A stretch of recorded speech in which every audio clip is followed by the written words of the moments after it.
So, good evening guys, no? Sa pagkakaroon guys, nagaguros ng one guys, saka kusog sa ulan guys. Yan guys, oh, kita nyo naman. Grabe, kusog kayong ulan guys, oh. Oh, nagaguros na. Signal number 3 to dito guys. Grabe, arang kakusuga, oh. Nagaguros, saka kusog. Awang mga kaway guys, oh. Hangin o pa ng nadri, hangin o ka ng hangin o ulan, kuan, grabe kaguros, kusog. So keep safe lagi mga kapatid mo.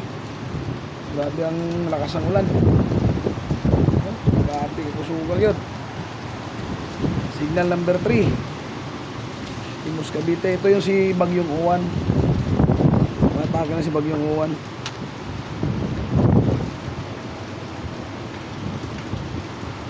Grabe guys, oh. Kayo.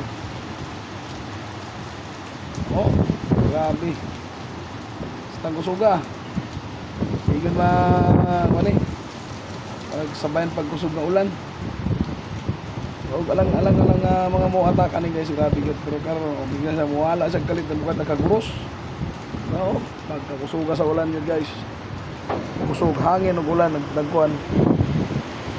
Naguros na oh, trabaho. Sus, grabe.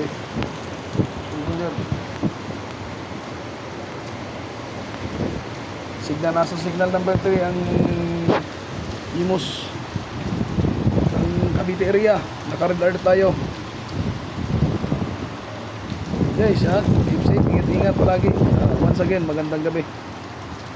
Exact oras to guys, mga nato sa alas 12 naglandfall si Owan dito sa parting Imus. Nadaanan, signal number 3 ang Imus Cavite. Keep safe lagi guys. So once again, magandang gabi.